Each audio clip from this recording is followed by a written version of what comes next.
إن الحمد لله نحمده ونستعينه ونستغفره ونعوذ بالله من شرور أنفسنا ومن سيئات أعمالنا من يهده الله فلا مضل له ومن يضلل فلا هادي له وأشهد أن لا إله إلا الله وحده لا شريك له وأشهد أن محمدا عبده ورسوله أما بعد فإن أصدق الحديث كتاب الله وخير الهدي هدي محمد صلى الله عليه وسلم وشر الأمور محدثاتها وكل محدثة بدعة وكل بدعة ضلالة وكل ضلالة في النار. Alhamdulillah, segala puji bagi Allah Subhanahu wa taala yang telah mengumpulkan kita pada malam ini 21 September 2011 bersamaan dengan 22 atau 23 Syawal 1432 Hijrah untuk meneruskan lagi perbincangan kita berkenaan dengan hadis-hadis yang dikumpulkan oleh Al-Imam Ibn Hajar rahimahullahu ta'ala yang telah diberikan nama Bulughul Maram, di mana kita telah pun sampai kepada perbincangan berkenaan dengan Kitabut Taharah Babul Wudu, perbincangan tentang At-Taharah ataupun penyucian di bawah topik Al-Wudu, air sembahyang ataupun wudu. Dan kita telah pun sampai kepada hadis yang ke 38. Begitu dalam catatan saya lah. Okay. 40 dah. 49.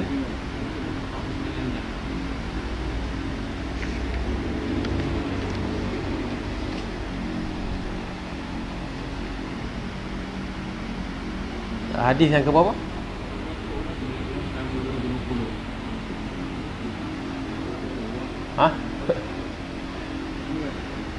Ya, bagi saya.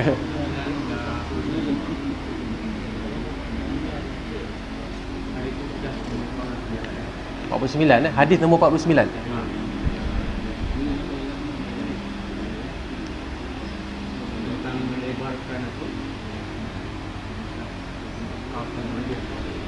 Tentang melebarkan kawasan wudu. Okey.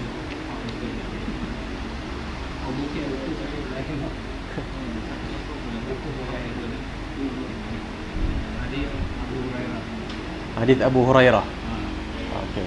Hadis itu kalau ikut nombor di sini nombor 40 lah, ikut buku saya ni. Nombornya 40. Kalau 49 tu dah masuk kitab lain rasanya. Tak apalah. Okey. Hadis Abu Hurairah bahawa saya telah mendengar Rasulullah sallallahu alaihi wasallam bersabda, "Inna ummati ya'tuna yawmal qiyamati ghurran muhajjalin." Itu ya. Ini dah selesai ke belum? Selesai dah. Itu hadis nombor 40 Okey. Ya, tak apa.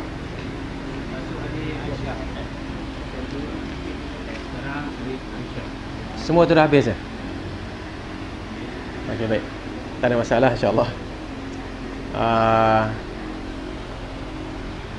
Kalau gitu kita teruskan dengan hadis yang ke-41.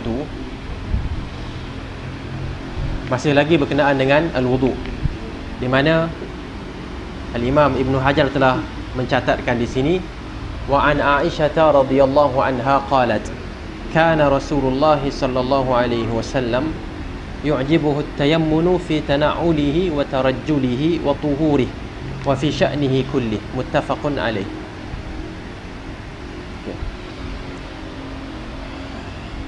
Daripada Aisyah radhiyallahu anha katanya, kana Rasulullah, dahulu Rasulullah sallallahu alaihi wasallam sering yu'jibuhu tayammun, sentiasa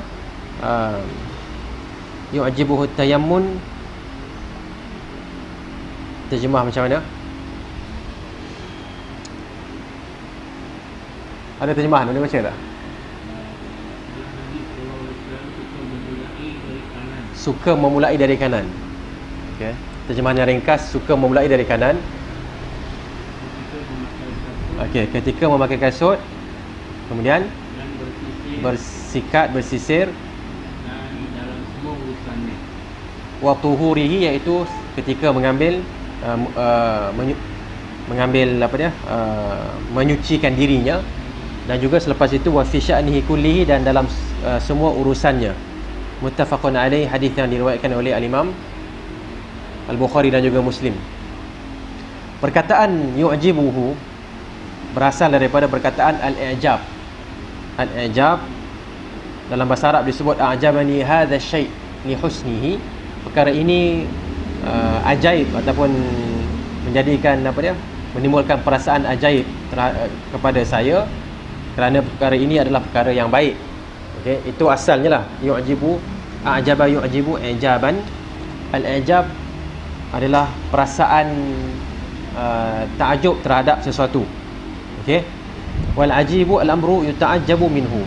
Dan bila disebutkan dalam bahasa Arab ajib, ialah perkara yang kita merasa ta'ajub tentangnya, ataupun dalam bahasa Malaysia kita biasa gunakan ajaib. Okey, ajaib. Macam mana ajib boleh menjadi ajaib? Kemungkinan kerana jamak kepada ajib adalah ajaib. Kan, ajaib. So kita pun ajaib. Itu qiraat kita lah, qiraat orang Melayu. Okey. Kemudian ada satu perkataan lain yang dekat dengan ataupun masdar bagi apa yang telah kita bincangkan itu adalah ajab. Kalau kita sebut amrun ajabun, maknanya perkara yang ajaib. Di dalam bahasa Arab ada satu lagi perkataan yang menggunakan ain, jim dan ba, tetapi harakatnya sedikit berbeza, iaitu al-ujub. Al-ujub, al-ujbu. Okey, ataupun kalau nak dibaca terus al-ujub. Ujub kan, ujub ini ialah maksudnya ialah merasa hebat terhadap diri sendiri. Itu adalah ujub. Okey. Kalau ajab, merasa ajaib terhadap sesuatu perkara, merasa pelik ataupun merasa suka terhadap sesuatu perkara. Ujub pula adalah merasa hebat terhadap diri sendiri. Jadi hadis ini adalah daripada perkataan ajab dan bukannya ujub. Dan di sana ada satu lagi perkataan, iaitu al-ajb, al-ajb ataupun al-ajbu. Okey. Kita ada ajab, kita ada ujub, dan kita ada ajb. Boleh dengar? Ataupun saya sebut dengan harakatnya al-ajabu, al-ujbu dan juga al-ajbu. Okey. Jangan silap baca kat sini. Ajab dah tahu dah, perkara yang ajaib. Al-ujbu ialah merasa hebat terhadap diri sendiri. Manakala al-ajbu maksudnya ialah pangkal ekor. Okey. Aslu az-zanab, pangkal ekor. Ekor tahu kan? Pangkalnya yang melekat dengan badan seseorang dipanggil sebagai al-ajbu. Okey. Dan ini menunjukkan secara umumnya, saya nyatakan di sini walaupun mungkin tak ada kaitan sangat, menunjukkan bagaimana telitinya bahasa Arab. Kalau silap sebut maka maksudnya lain. Okey, kalau silap sebut maksudnya lain. Tapi alhamdulillah dalam buku yang ada dengan tuan-tuan mungkin terjemahannya ringkas. Yu'jibuhu tayammun, suka kepada menggunakan anggota kanan. Okey. At-tayammun maksudnya ialah berasal daripada perkataan yamin, dan yamin itu maksudnya ialah kanan. Okey, al-aiman, al-aisar. Al-aiman ialah yang sebelah kanan, al-aisar adalah yang sebelah kiri. Yamin, yasar sama juga membawa maksud kanan dan juga kiri. Tana'ul ialah ketika memakai kasut, sepatu, khuf, apa ada lagi, stokin dan sebagainya. Okey, itu maksud tana'ul, pakaian ataupun benda yang dipakai pada kaki kita. Tarajul adalah sisir ataupun sikat. Okey. Dan sikat ini bukan saja apa? Rambut yang di kepala, tetapi juga rambut yang di dagu, iaitu janggut. Okey. Jadi janggut kita pun perlulah sikat bagi yang ada janggut yang agak panjang lah. Okey. Kemudian tuhurihi, ada ke perkataan tu dalam hadis? Fi tana'ulihi wa tarajjulihi wa tuhuri, ada? Tak ada? Ada? Ada tak? Ada kan? Okey. Tuhur maksudnya ialah perbuatan menyucikan diri, merangkumi wudu dan juga ghusl ataupun merangkumi wudu air semayang, merangkumi mandi dan juga izalatul najasat, dan merangkumi apa sahaja perbuatan kita membersihkan najis yang terkena pada kita ataupun pada sesuatu tempat. Itu perkara ketiga yang mana Rasulullah SAW suka untuk menggunakan tangan kanan. Wa fi sya'nihi kullihi, dan juga yang berkaitan dengan keseluruhan urusannya, apa sahaja yang berkaitan dengan urusan-urusan Nabi SAW, maka Rasulullah SAW suka menggunakan bahagian yang kanan. Dan apabila kita membicarakan perkataan wa fi sya'nihi kullihi, kita dapati para ulama mengatakan ini merupakan ta'mim ba'da takhsis. Okey, ini merupakan perkataan umum selepas dikhususkan perkara yang mustatab, iaitu perkara yang baik sahaja. Okey, berdasarkan kepada banyak dalil, apabila dikumpulkan kita akan dapati Rasulullah SAW yuhibbut tayammun, suka mendahulukan ataupun menggunakan anggota kanan dalam urusan ataupun dalam perkara yang baik. Adapun perkara yang sebaliknya, iaitu yang kurang baik ataupun tidak baik, seperti istinja ataupun keluar dari masjid dan sebagainya, didapati Rasulullah SAW akan menggunakan anggota kiri. Okey, tangan sama ada tangan kiri ataupun kaki kiri. Itu adalah ringkasan mufradat ataupun vocabulary daripada perkataan-perkataan, makna-makna perkataan secara ringkas. Dan sekarang kita terus kepada apa yang boleh diambil daripada hadis ini. Pertama sekali, istihbab ataupun sunatnya, mustahabnya hukum mendahulukan anggota kanan dalam semua perkara yang telah dinyatakan tadi, iaitu apabila memakai kasut dan sebagainya, apabila menggunakan sikat, apabila menyucikan diri, ambil air sembahyang, juga mandi, dan juga perkara-perkara yang baik. Perkara-perkara yang baik kita dahulukan kaki kanan ataupun kita dahulukan anggota kanan. Bukan saja kaki, bukan sahaja tangan, tetapi juga kalau nak basuh kepala kita mulakan dengan yang belah kanan. Okey. Kemudian perkataan wa fi sya'nihi kullihi, ini merupakan ta'mim ba'da takhsis. Pengumuman selepas dikhususkan. Okey, kita umumkan perkara tu ataupun kita jadikannya kenyataan yang umum selepas kita mengkhususkan terhadap perkara-perkara yang baik sahaja. Seperti yang dinyatakan oleh Al-Imam Ibn Daqiq Al-Eid, huwa 'amun makhsusun bidukhulil khala'i wal khuruji minal masjid. Hadis ini, perkataan itu fi sya'nihi kullihi, dalam keseluruhan urusannya, adalah perkataan yang umum tetapi dikhususkan, perkataan yang umum, kenyataan yang umum, tetapi dikhususkan dengan apa? Dengan masuk khala', masuk bilik air ataupun masuk tandas, keluar dari masjid dan sebagainya. Okey, istinja dan sebagainya lah. Di mana dalam perkara-perkara yang dikecualikan itu, yang dikhususkan itu, kita digalakkan mengguna anggota kiri, bukannya anggota kanan. Maksudnya nak dinyatakan di sini bahawa sesengah perkataan mungkin dari sudut zahirnya maksudnya ialah menyeluruh. Sudut bahasanya wa fi sya'nihi kullihi, dan dalam urusannya, keseluruhannya, dalam keseluruhan urusannya. Maksudnya semua benda kita mula dengan anggota kanan. Tetapi itu adalah dari sudut bahasa. Tetapi sekiranya kita melihat kepada dalil yang berkenaan dengan perkara ini, kita akan dapati para ulama akan memberikan pandangan yang berbeza, iaitu apabila dikumpulkan kesemua dalil, mereka merumuskan bahawa mendahulukan anggota kanan adalah pada perkara yang baik, manakala perkara yang kurang baik maka didahulukan dengan anggota kiri. Okay, seperti yang disebutkan oleh Ibnu Daqiqil Aid dan juga disebutkan seterusnya oleh Al-Imam An-Nawawi. Qaidatus syar'il mustamirrah, kaedah agama yang berterusan ataupun yang sentiasa relevan, istihbabul bada'ati bil yamin, disunatkan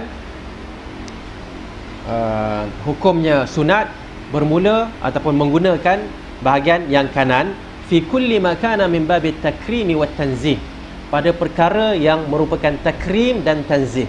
Takrim iaitu perkara yang mulia, tanzih pun begitu juga maksudnya. Wa ma kana bididdiha ustuhibba fit tayasur, adapun perkara yang berlawanan iaitu perkara yang tidak ada unsur takrim, tidak ada unsur mulia, maka disunatkan kita menggunakan menggunakan anggota kiri. Okey. Jadi dengan itu kita kena faham di sini bahawa perkara pertama untuk kita memahami agama adalah dengan bahasa Arab. Itu memang tidak dapat dinafikan. Kita perlu mengetahui bahasa Arab untuk mendalami ilmu agama. Yang kedua ialah kita perlu melihat kepada kata-kata ulama, dan kebiasaannya pendapat yang kuat ialah pendapat yang mengumpulkan dalil. Pendapat yang mengumpulkan dalil dan memberi ulasan berdasarkan dalil secara majmu' dan bukannya secara berasingan. Okey? Itu yang boleh kita ambil daripada faedah yang kedua.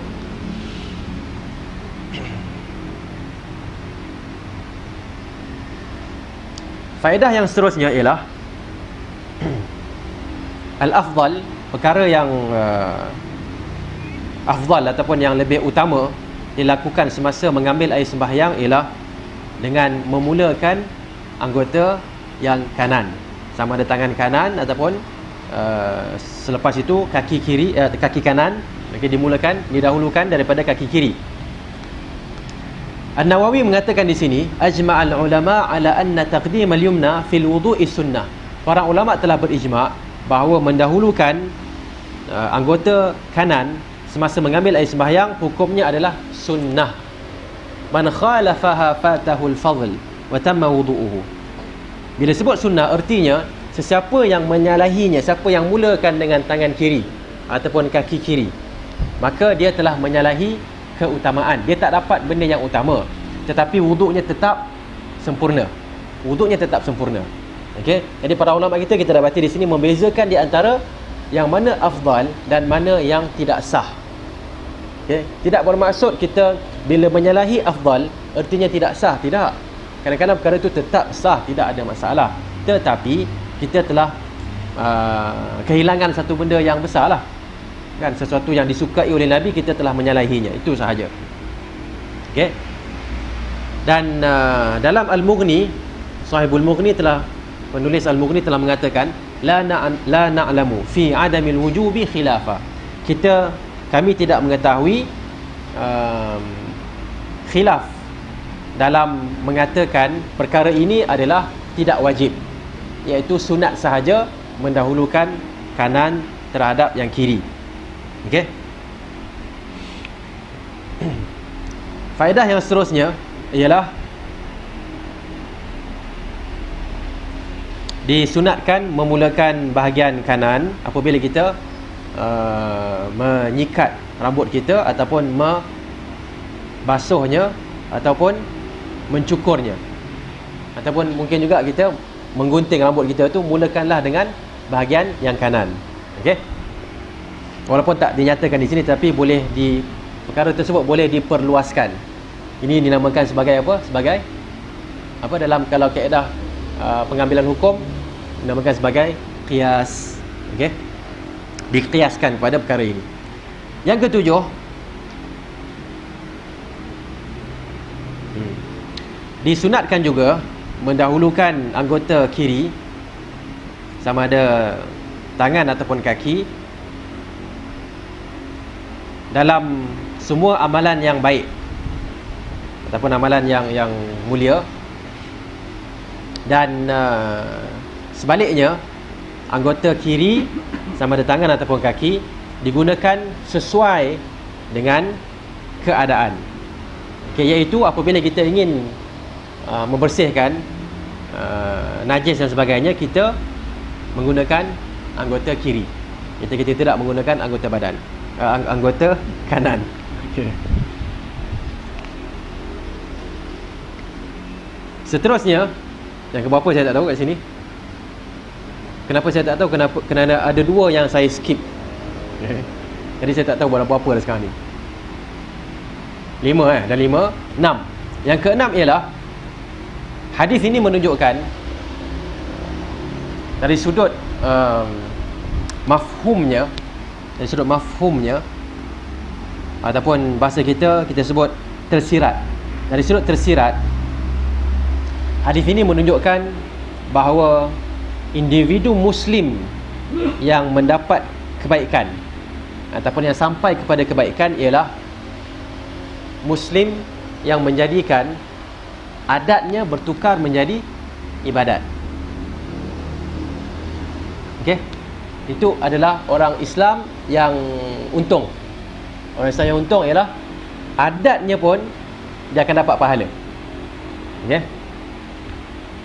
Dan perkara ini boleh adat itu boleh bertukar menjadi ibadat sekiranya dia mengikuti anjuran Rasulullah sallallahu alaihi wasallam, apa yang dianjurkan oleh Nabi sallallahu alaihi wasallam. Dan bila dia buat amalan itu, dia melakukannya dengan niat mendekatkan diri kepada Allah dan dengan niat ibadat. Okey. Maka apabila dia melakukan perkara itu, adat-adat yang dia buat akan bertukar menjadi ibadat dan akan menambahkan lagi kebaikan ataupun menambahkan lagi pahalanya. Ya, contoh yang paling mudah ialah makan. Makan adalah adat. Adat siapa? Adat manusia. Bahkan adat makhluk, sama ada manusia, jin ataupun binatang. Itu adat. Okay, semua manusia perlu makan, semua jin perlu makan, dan semua binatang pun perlu makan juga. Apakah yang membezakan adat ini daripada seorang Muslim dengan orang yang kafir? Apakah yang membezakannya? Yang membezakannya ialah dua perkara, iaitu pertama, niatnya. Bila makan tu apa niatnya? Yang kedua ialah orang Islam akan mencari, okey, apa yang mencuba untuk, orang Islam akan cuba untuk melakukan mengikut sebanyak mungkin garis panduan yang terdapat dalam setiap satu daripada adat-adat yang dibuat oleh Islam, oleh Muslim dan juga kafir itu. Okay? Dengan dua perkara itu, orang Islam akan mendapat pahala dan orang kafir akan mendapat apa? Kalau makan dapat kenyang lah. Kan dia dapat kenyang, dia dapat nikmat di dunia, tetapi di akhirat dia tidak akan mendapat pahala, bahkan kemungkinan besar dia akan mendapat dosa.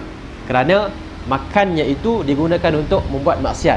Berbeza dengan Muslim tadi, dia makan untuk buat ibadat, dia makan untuk menguatkan dirinya. Okay, dan makan pun dia akan ada tata cara yang tertentu yang dia ikut. Kenapa dia ikut? Kerana mengharapkan pahala daripada Allah Subhanahu wa taala. Okey. Makan dengan tangan kanan contohnya dalam hadis ni. Okay, orang kafir mungkin makan tangan kanan pun tak apa, kiri pun tak apa. Kita memastikan cuba untuk sedaya upaya makan dengan tangan kanan, kerana itulah yang diajarkan oleh Nabi sallallahu alaihi wasallam. Kalau buat itu dengan niat, dapat pahala. Sebaliknya, ini satu masalah yang perlu diberikan perhatian, mafhum juga daripada hadis ini, hukum yang tersirat. Sebaliknya ialah ibadat orang yang orang Islam tetapi dia yang leka ataupun yang ghafil, yang leka, okey, ibadatnya boleh bertukar menjadi adat. Okey. Kerana apa? Kerana dia mungkin melakukan sesuatu ibadat semata-mata kerana apa? Kerana dah sampai waktu. Maksudnya bila dah tenggelam matahari, apa ni waktu apa? Waktu sembahyang maghrib. Dia pun datang. Tidaklah ada niat yang sebenar-benarnya untuk mendekatkan diri kepada Allah, tapi memang dah macam jadi seolah-olah automatik. Kan, automatik kakinya berjalan kan. Waktu ni tak selesa duduk kat rumah. Jadi nak pergi mana? Pergilah bersosial kan, di masjid ataupun di surau. Okay, dah orang datang untuk sembahyang, takkan kita nak duduk, kita nak bersosial kan, ataupun bersosial kan. Kita nak bersosial di masjid ataupun di surau, nak bermasyarakat. Kalau orang tengah sembahyang, takkan kita tak sembahyang, maka kita pun sembahyang sekali. kemungkinan besar orang yang buat begini yang telah pun menjadikan ibadatnya sebagai adat ataupun rutin. Okey, rutin ini kalau tidak dihadirkan dalam hatinya, ini adalah kerana Allah Subhanahu wa taala, kemungkinan besar ibadatnya itu hanya tinggal adat. Okey, dan rugilah orang yang ibadatnya hanya tinggal adat. Okey. Jadi ini antara perkara yang mungkin kita boleh ambil daripada hadis ni secara mafhum, walaupun tidaklah secara langsung terdapat dalam hadis, kita boleh fikirkan, okay, dan kita boleh manfaatkan. Kemudian hadis yang ke-42,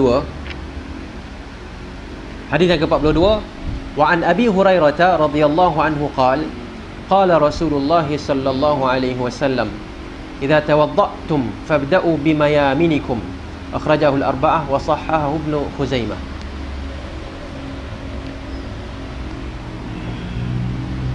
Terdapat riwayat daripada Abu Hurairah radhiyallahu anhu, katanya Rasulullah sallallahu alaihi wasallam telah bersabda, sekiranya idza tawadda'tum, sekiranya kamu mengambil wudu, fabda'u bimayaminikum, maka mulakanlah dengan anggota kanan. Hadis riwayatkan oleh al-arba'ah, iaitu 4. Kalau sebut arba'ah ni siapa dia? Ingat tak? Kalau sebut arwahul arba'ah, siapa dia? Bukhari Muslim masuk arba'ah, kecuali Bukhari Muslim. Selain Bukhari Muslim, daripada Sunan Sittah itu kita asingkan Bukhari Muslim, maka yang 4 itu adalah yang dimasukkan dengan al-arba'ah, iaitu Abu Daud, Nasa'i, At-Tirmidzi dan juga Ibnu Majah. Dan hadis ini telah pun dihukum sahih oleh al-Imam Ibnu Khuzaimah.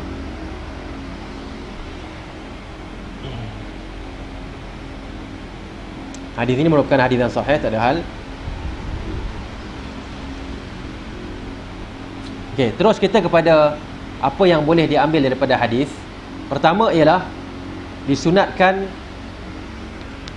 at-tayamun ataupun mendahulukan anggota kanan semasa mengambil wuduk, merangkumi tangan dan juga kaki. Okey.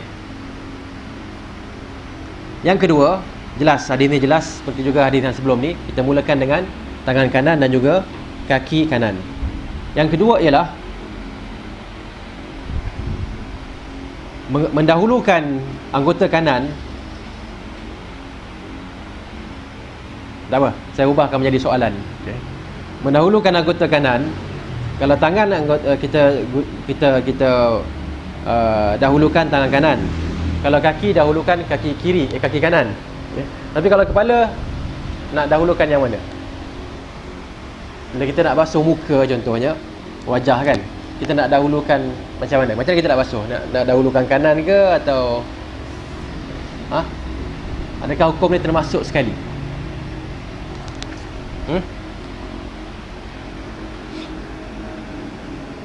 Macam mana? Kita nak mula macam ni ke? Kan, ataupun macam mana? Kita macam ni, macam mana kan? Okay. Di sini pengarang mengatakan bahawa tayamun ini adalah satu perbuatan mendahulukan anggota kanan bagi anggota yang boleh dibuat demikian. Tetapi kalau muka ni adalah satu, muka ni dikira satu. Sebab tu kalau kita baca hadis-hadis sebelum ni, Nabi SAW membasuh wajahnya, tangan kanan, tangan kiri.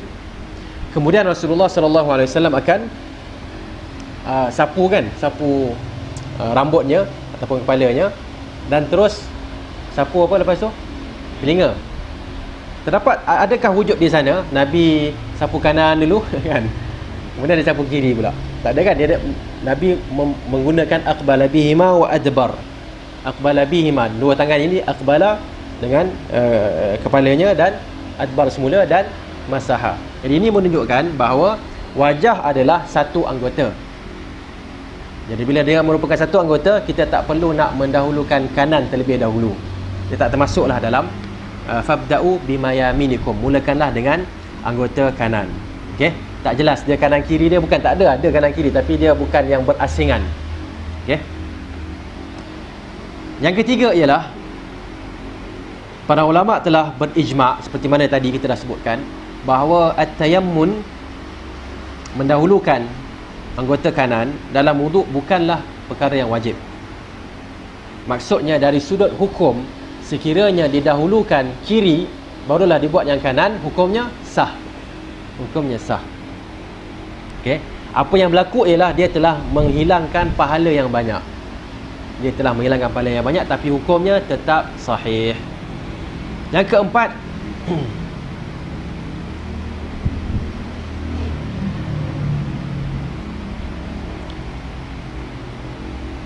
seperti yang kita telah sebutkan tadi juga, iaitu anggota kanan di dalam ajaran Islam digunakan untuk amalan-amalan yang mulia, manakala anggota kiri kebiasaannya digunakan untuk amalan yang sebaliknya.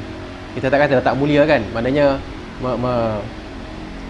membersihkan sampah pun mulia juga sebenarnya kan, tapi dikira dari sudut, ialah dari sudut yang kita faham, adakah sampah tu bersih, sampah kotor. Okey, jadi dari sudut itu maka kita gunakanlah tangan kiri. Okey. Seterusnya hadis yang ke-43. Saya rasa dua hadis tu taklah susah sangat, jadi kita teruskan sahaja. Sebentar lagi kita buka untuk soal jawab. Wa 'anil Mughirah bin Syu'bah, daripada Mughirah bin Syu'bah radhiyallahu anhu, anna Nabi sallallahu alaihi wasallam, bahawa Nabi sallallahu alaihi wasallam tawadda'a famasaha binasiyatihi wa 'ala al-imamati wal khuffain, akhrajahu Muslim. Bahawa Nabi sallallahu alaihi wasallam telah mengambil wuduk, lalu baginda telah mengusap nasiyah, iaitu nasiyah ni apa dia panggil? Ubun-ubun. Okey. Dan alal imamah, di atas serban, wal khuffain, dan juga telah mengusap ataupun sapu apa dia? Khuffain, dua khuf. Okey.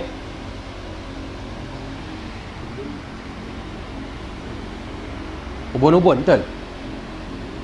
Ubun-ubun yang depan ni, bukan yang tengah-tengah tu ke? Kan kalau budak-budak lahir kan lembut kat tengah sini kan, itu bukan itu? Ini depan ni. Kalau dalam ni panggil apa? Ni dahi. Ni dahi, okey. Yang tengah-tengah yang lembut tu apa? Kan budak-budak biasa dia pun letak minyak kan, minyak panas kan kat tu. Itu ubun-ubun. Okey, yang ni dahi lah. Okey. Kalau dahi mula sini ke mula sini? Mula sini. Kita panggil pangkal dahi ke boleh? Apa kita faham maknanya Nabi sallallahu alaihi wasallam masaha binasiyatihi, Nabi akan sapu nasiyah, yang ada dahi ke atas. Okey. Atas juga atas imamah, iaitu serban, dan khuffain, khuf.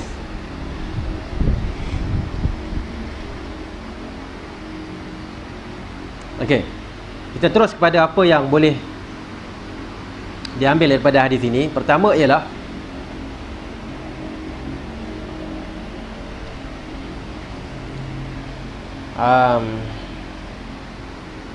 hadis ini menunjukkan cara perbuatan Nabi SAW mengambil air dan menyapu ataupun mengusap kepalanya. Mengikut pengarang di sini, dia kata ada dua cara, iaitu pertama ialah Nabi SAW sapu, dia panggil apa ni tadi, dahinya ataupun dahi yang ada rambut ni, sapu.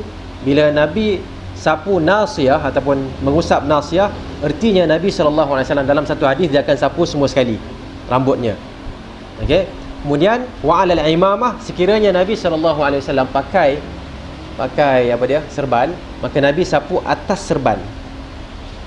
Okey. Syekh Abdullah Bassam mengatakan demikian. Dan beliau juga mengatakan, ada di kalangan ulama yang mengatakan bahawa Rasulullah sallallahu alaihi wasallam, berdasarkan hadis ini, Nabi sallallahu alaihi wasallam pakai lebih kurang macam nilah. Kena tengok ni, pakai lebih kurang macam ni, iaitu nampak sedikit depan ni, dan Nabi sapu sedikit di nasiyah, dan seterusnya disapukan di atas imamah. Okey. Boleh nampak Kita berhenti sekejap. Bismillah, alhamdulillah, wassalatu wassalamu ala rasulillah, amma ba'd. Kita sedang membincangkan berkenaan dengan hadis ini, menunjukkan Rasulullah sallallahu alaihi wasallam sekiranya memakai imamah, memakai serban, Nabi sapu di atas serban. Dan sekiranya Nabi sallallahu alaihi wasallam tidak memakai serban, maka Nabi sallallahu alaihi wasallam akan sapu rambutnya secara keseluruhannya. Itu adalah kefahaman yang pertama daripada hadis ni. Okey. Kefahaman yang kedua ialah Rasulullah sallallahu alaihi wasallam bila pakai serban, dia akan pakai lebih kurang begini, di mana Nabi akan sapu di atas nasiyah, di atas dahi yang bahagian atas ni, terus dengan serban. Okey. Boleh faham Faham ke tak faham lagi? Faham? Ada yang tak faham tak? Faham. Kalau faham, alhamdulillah. Okay. Ya. Sebut telinga sekali ataupun tidak, tidak dinyatakan pula. Tidak dinyatakan. Maknanya dia sapu serban sahaja, telinga tak sapu. Macam tu. Dia tak nyatakan dalam hadis ni lah. Jadi kita kekal pada yang asal. Okay, nasiyah. Sapu kepala ni pun tak disebutkan juga.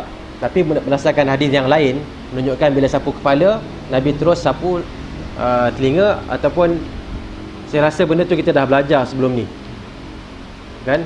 Rasanya pada hadis yang ke berapa sekejap hadis yang ke 39, ikut nombor saya lah, hadis ke 39.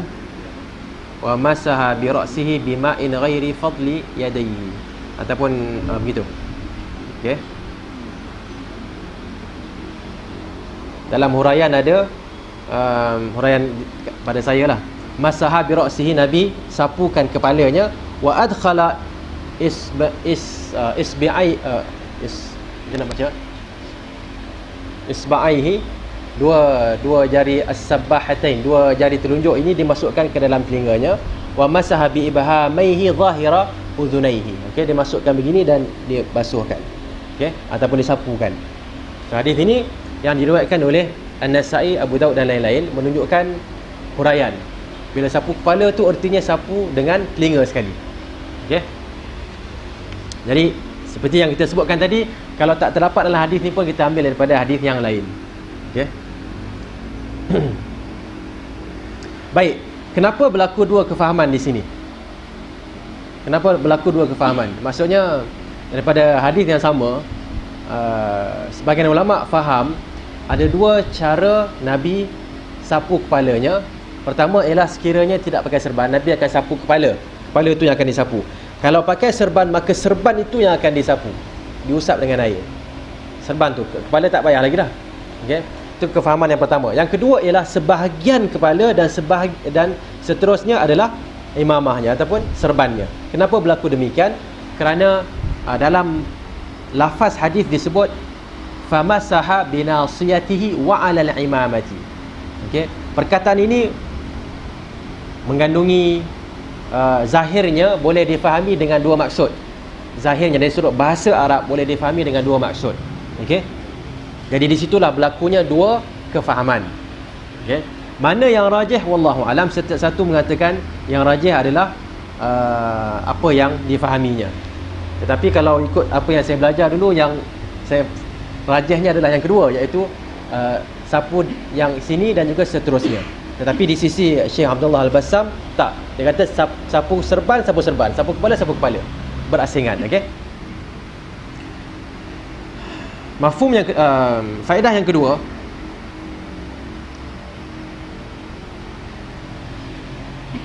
Ibnul Qayyim telah mengatakan tidak terdapat riwayat yang sahih bahawa Rasulullah sallallahu alaihi wasallam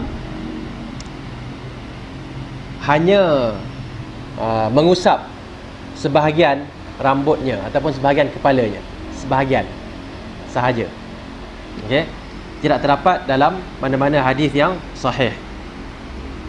So ini maknanya apa yang disebut oleh Ibnul Qayyim di sini jelas, maknanya apa dia, boleh digunakan kenyataan ini untuk sebahagian mazhab dalam mazhab Syafi'i kan, yang mengatakan wamsahu bi ru'usikum, ba maksudnya tab'id, ba maksudnya ialah sebahagian.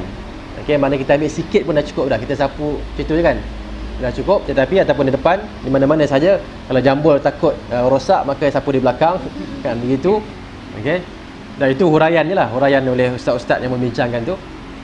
Maka Ibnul Qayyim mengatakan itu adalah satu perkara yang tidak terdapat dalam hadis, mana-mana hadis yang sahih tak ada, benda tu tak ada.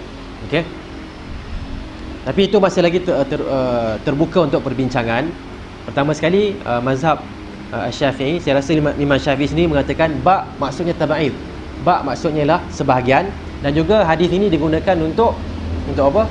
Hadis ini digunakan untuk menguatkan pandangan itu, iaitu masaha binasiyati, Nabi hanya menyapu bahagian depan sahaja, kepalanya, rambut yang depan ni. Okey, so mafhumnya Nabi tak sapu semua sekali. Okey, jadi itu saya nak fahamkan di sini, cuba fahamkan di sini bahawa khilaf yang berlaku di kalangan para ulama adalah berdasarkan khilaf yang mu'tabar, iaitu yang melihat kepada cubaan mereka memahami nas yang terdapat dalam hadis Nabi ataupun dalam ayat Al-Quran. Jadi di sini kita tidaklah terlalu apa dia panggil keras sangat dalam memilih mana-mana pandangan. Ya, kalau kita nak ambil pandangan Al-Imam Syafi'i dengan hujah yang dibawa oleh Al-Imam Syafi'i, kita merasakan itulah yang lebih kuat, silakan, tak ada masalah. Okay? Tapi kalau kita nak mengambil pandangan para ulama yang lain, mengatakan yang seperti Ibnul Qayyim di sini mengatakan tidak ada hadis yang sahih. Okay, dan sifat-sifat wuduk Nabi menunjukkan sama ada sapu semua sekali ataupun sapu sebahagian bersama dengan serban, ataupun pandangan lain yang mengatakan serban sahaja tetapi kena sapu semua sekali. Itu semua menunjukkan kena sapu semua sekali, tak boleh sapu sebahagian. Kalau kita mengambil pandangan yang itu, maka tidak ada masalah juga.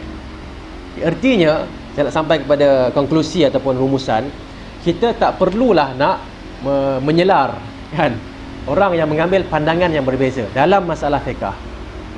Tapi kita boleh bincang tak apa, nak duduk bincang kan, kemungkinan dengan perbincangan itu kita bertukar fikiran, tak ada masalah, boleh sahaja. Okey.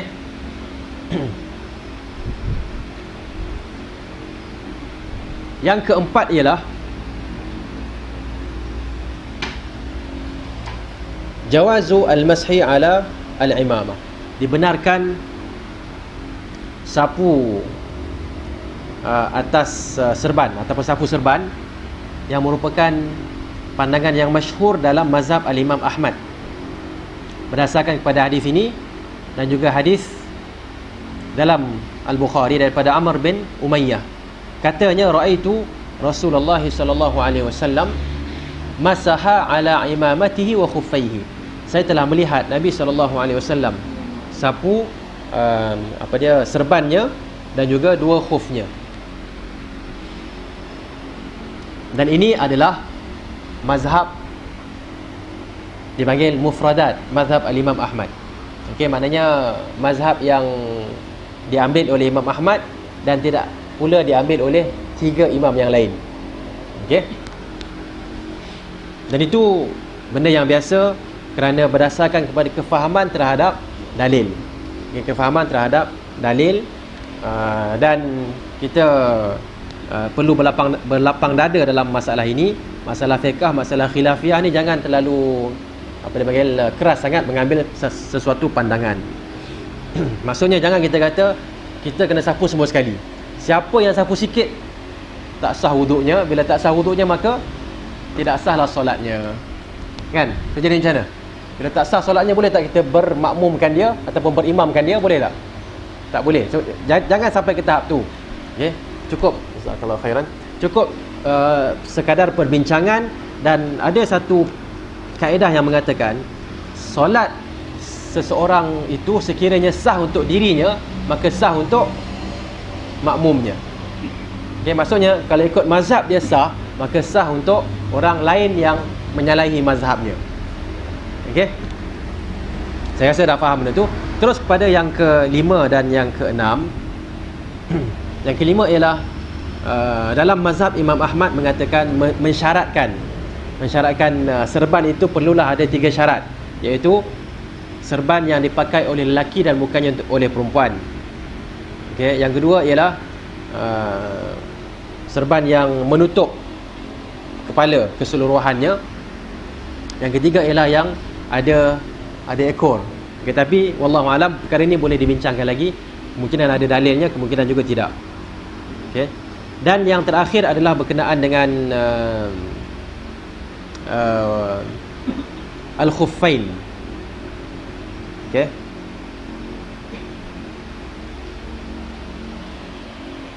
Perkataan tawadda'a, anna Nabi sallallahu alaihi wasallam tawadda'a, Nabi mengambil air sembahyang. Daripada perkataan ini ulama Hanabilah, ulama mazhab Hambali telah menggunakan membuat rumusan bahawa boleh disapu khuffain sekiranya kaki itu dimasukkan ke dalam khuf dengan wuduk dan bukannya dengan tayamum. Faham Maksudnya kita ambil wuduk. Lepas ambil wuduk, kita selepas keringnya kaki kita pakai khuf. Lepas tu kita nak ambil wuduk sekali lagi. Boleh tak kita sapu? Boleh. Tapi kalau kita ambil wuduk tak ada, air tak ada, kita ambil tayamum. Lepas ambil tayamum, kita sembahyang. Lepas sembahyang tu kita pakai khuf. Bila nak ambil air sembahyang, boleh tak sapu?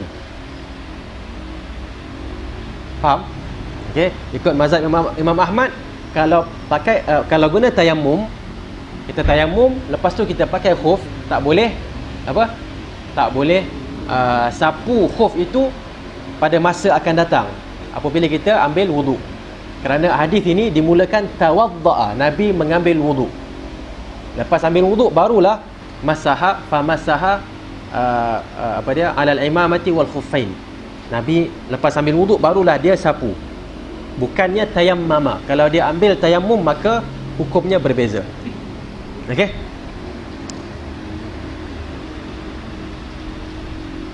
Saya rasa itu sahaja insya-Allah setakat ni. Ada apa-apa yang nak tanyakan?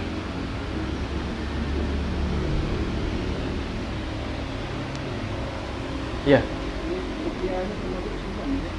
Adakah kopiah itu serban? Kopiah namanya pun dah kufiyah kan. Dia bukan nama dia imamah.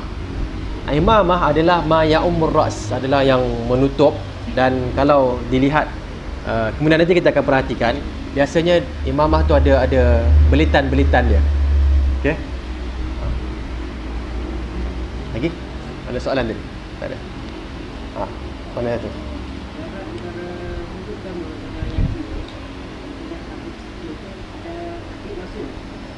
Macam mana? Pakai khuf, okey.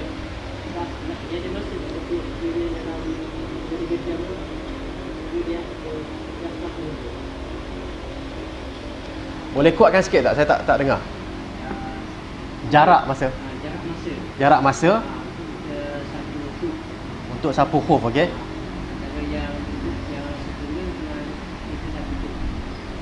Antara wuduk yang sempurna dengan kita sapu khuf. Okey. Ada tak jarak masa di antara wuduk yang sempurna dengan sapu khuf? Para ulama kita membincangkan kita boleh sapu khuf selama 1 hari 1 malam sekiranya kita mukim, dan 3 hari 3 malam sekiranya kita musafir. Persoalan yang timbul ialah bila. Mulanya tu bila? Mulanya ialah bila kita pakai kasut tu. Maksudnya, katakanlah saya ambil wuduk subuh tadi, sampai sekarang tak batal-batal lagi. Contohlah kan, mustahil kot agaknya kan. Katalah tak batal-batal, sampai sekarang tak batal-batal lagi. Tak masuk bilik air, tak buang air kecil, tak buang air besar, sampai sekarang ada lagi wuduk tu. Sekarang baru saya pakai. Dia kira wuduk pagi tadi ke dia kira pakai sekarang ni? Untuk tempoh 1 hari tu ataupun 3 hari, 3 malam. Okay, dikira tempoh kita pakai. Saya dah pakai, masa pakai tu lah baru dikira. Kita pakai pukul 7, maka 7 maghrib esok ataupun 8 isyak esok. Okey. Lagi?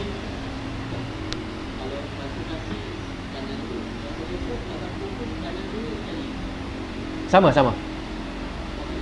Kanan dahulu.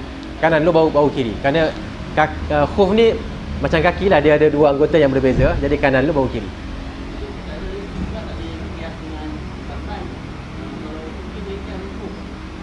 Soken boleh qiyas dengan khuf. Soken kita tak qiyas dengan khuf, tapi kita menggunakan dalil lain bahawa Nabi masaha alal jawrabain. Nabi telah dia sapu di atas jawrab, iaitu stokin lah bahasanya. Kalau terjemahannya stokin. Okey. Khuf ni kebiasaannya dibuat daripada kulit, ataupun jawrab ni biasanya dibuat daripada kain. Ya, so dua-dua tu sebenarnya boleh sahaja disapu. Kalau kita pakai stokin, boleh disapu. Stokin yang ada lubang-lubang boleh tak sapu? Boleh tak sapu stokin lubang-lubang? Boleh sahaja, tak ada masalah. Okey. Kerana kita nak bayangkan di zaman Nabi SAW, zaman para sahabat, baju yang tak ada lubang ni satu benda yang mungkin agak asing lah. Mula-mula pakai mungkin baru lah kan, tapi dah lama tu pasti saja ada baju yang berlubang dan akan ditampal. Baju Umar bin Al-Khattab sendiri pun berapa banyak tampalannya. Baju kita je kalau koyak sikit buang terus kan. Tapi zaman sahabat tidak begitu. Okey. Dan peperangan yang tak silap saya namanya Ghazwatu Zatir Riqa' kan, yang mana mereka menggunakan kain untuk nak balut kaki tu, maka itu juga antara yang digunakan untuk membenarkan kita sapu di atas bukan khuf, atas boleh khuf ataupun stokin yang berlubang. Okey. Ya. Macam mana? Serban ikat dengan tudung. Serban dikiaskan dengan tudung. Rasanya macam tak boleh lah. Yang saya faham tak boleh lah. Okay. Wallahu alam. Kerana imamah. Saya dress macam mana? Boleh?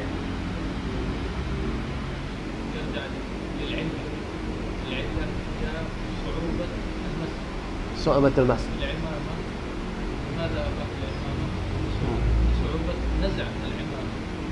أما الخمار فكما المرأة فسهل.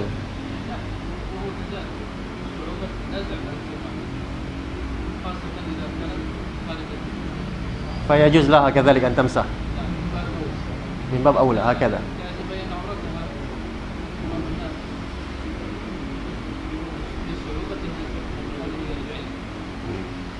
Okey, jawapan daripada Ustaz Idris tadi saya terjemahkan.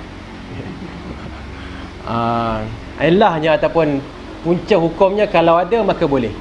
Iaitu imamah ni kita bila kita dah lipat, kita dah dah belit tu kan, jadi susahlah kan nak keluar apa semua. Jadi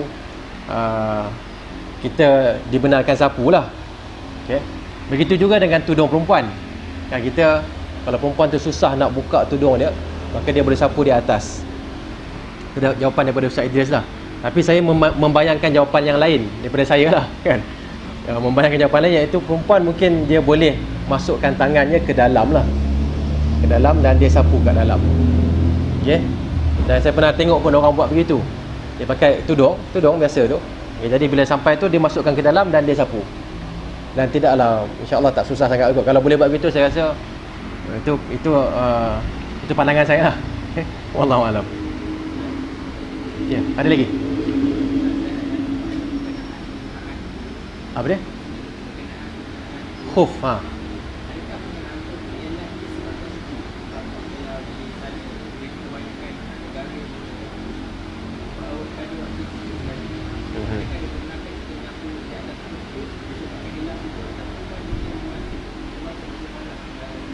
tidak dinyatakan bahawa ilahnya adalah musim sejuk.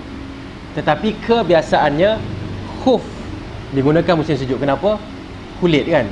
Jadi bila kulit tu, cuba kalau kita ada khuf kita pakai sekarang ni, kita kaki kita akan basah lah kan, basah, dia panggil berpeluh kan. Jadi memang tak sesuai digunakan pada musim panas. Tetapi mungkin sesuai juga di musim panas bagi orang yang kakinya sejuk. Kadang-kadang banyak perempuan ataupun mungkin yang agak dewasa sikit, orang yang tua-tua, memerlukan khuf ini untuk menjaga kepanasan kakinya lah. So mereka boleh saja guna. Okay. Wallahu a'lam.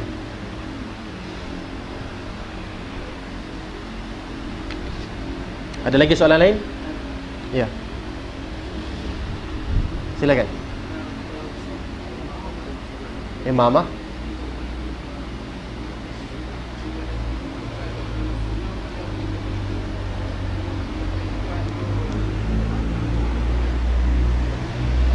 Soalannya, adakah sunnah memakai serban? Saya tak dengar, saya dengar bunyi lori tu.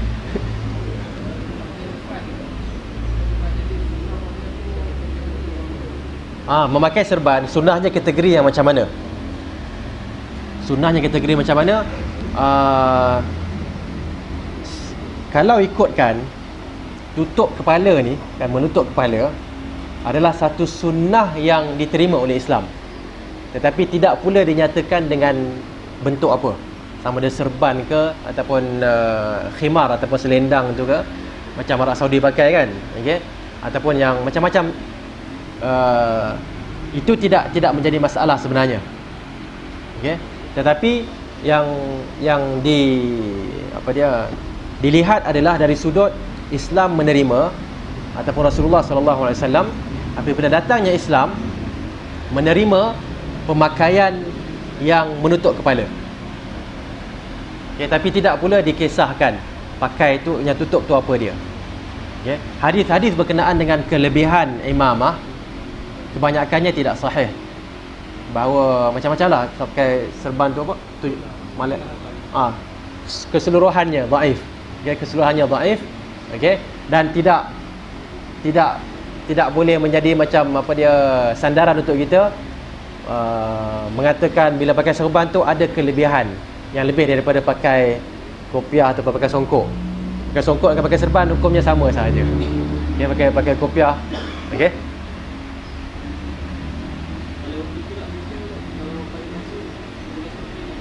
Pakai kasut?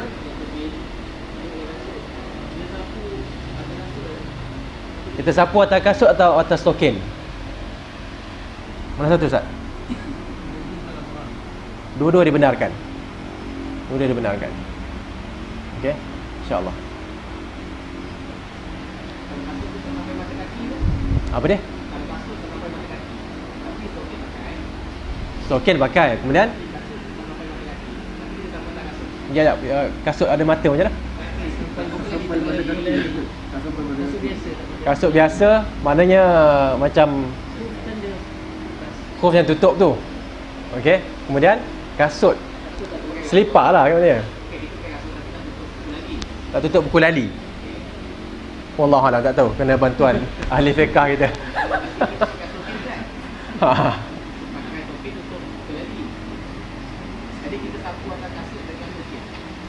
Saput kasut dengan sokin. Dalam mazhab, bila menggunakan khuf ni, dia mensyaratkan banyak syarat. Di antaranya khuf tu tak boleh koyak. Khuf tu boleh digunakan berjalan sejauh sekian-sekian. Tak boleh, kalau tak boleh berjalan atas khuf tu tak stop. Khuf tu kena menutupi buku lali. Ada syarat-syarat. Di mana Syekh Al-Albani kata syarat-syarat itu semua tak ada asal. Tak ada dalil. Kerana kalau kembali kepada keadaan sahabat, memang Ustaz ada dalil, kebanyakan pakaian sahabat termasuk khuf mereka semua berlubang. Dari mana datangnya syarat khuf tu kena tutup, buku lali tak boleh koyak, boleh digunakan untuk jalan. Syarat-syarat semua tidak ada dalil dari sunnah. Boleh dapat sampai suara ni. Okay, cuma dari sudut bila kita lihat pada khuf kan, biasanya kalau sebut khuf saja dia mesti yang panjang lah, macam ibarat bahasa kita macam boot. Okay? Saya tak pernah jumpa pula khuf yang bawah kan, macam macam selipar biasa. Jadi mungkin itu satu perkara yang mereka ambil daripada pengamalan dahulu, bila khuf adalah yang panjang ataupun yang sampai ke atas. Tapi dari sudut nak meletakkan syarat tak kena khuf yang tebal, yang itulah, yang inilah, yang tak berlubang apa semua, tidak ada dalil yang menyatakan perkara tersebut. Bahkan sirah para sahabat menunjukkan banyak saja khuf yang berlubang. Okey. Lagi ada? Tak ada. Okey. Jadi alhamdulillah ya, kita dapat sedikit gambaran terhadap cara berwuduk Nabi SAW. Dan sebenarnya berkenaan dengan khuf nanti ada beberapa hadis yang akan datang, dan juga berkenaan dengan serban pun ada juga beberapa hadis yang akan membincangkan perkara tersebut.